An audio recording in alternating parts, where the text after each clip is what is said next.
végétation, on tient à ce qu'elle reste présente dans le domaine, dans le château, puisque les arbres ne poussent que de 5 à 10 cm par an. Selon notre architecte paysagiste Arnaud Delacroix, certains arbres, comme notamment l'érable qui se trouve juste ici, auraient atteint son maximal, son maximum de développement, on va dire.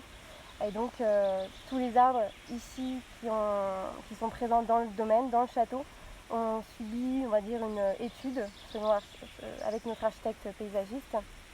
Et seulement 2 arbres ont été coupés pour la restauration partielle, pour la cristallisation. La cristallisation qui intègre véritablement les arbres dans la restauration. Puisque maintenant les arbres font partie intégrante du lieu, fait partie de son histoire, et c'est ce qu'on souhaite vraiment garder pour le château.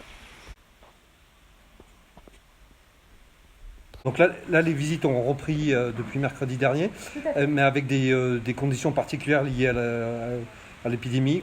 Quelles sont-elles? Alors déjà, on demande à ce qu'il n'y ait qu'un groupe, un foyer qui rentre dans l'accueil. Donc ça, c'est plus ou moins respecté, plutôt bien respecté même. Tous les visiteurs doivent se munir d'un masque obligatoire à l'accueil du château. Après, dans le parc, ce n'est pas une obligation puisqu'on est vraiment dans un espace aéré. Et surtout, on demande à ce que les gens ne soient pas trop près des uns des autres. Les panneaux sont faits justement pour être suffisamment loin pour regarder et lire des informations.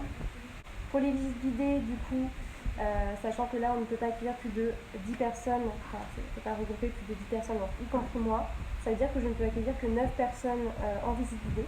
Donc toutes les réservations se font uniquement sur Dartengo pour le moment, en tout cas pour les visites guidées et jusqu'au 15 juillet inclus. Et après on pourra reprendre, si le gouvernement nous le permet et nous l'autorise, les visites comme on les avait faites autrefois. Et par contre, les nouveautés, c'est qu'on peut rentrer dans l'intérieur du château et en faire le tour complet. Voilà, donc les nouveautés 2020, on a la possibilité de faire tout le tour du château, ce qui nous permet de voir les 4 façades différentes. Il y a également les panneaux de médiation où on a toutes les explications et surtout, vous allez pouvoir rentrer dans la cour intérieure du château avec la végétation. Voilà. Donc là, il y a plusieurs hypothèses. Pourquoi est-ce que autant copier? C'est qu'il y avait potentiellement, c'était un architecte qui connaissait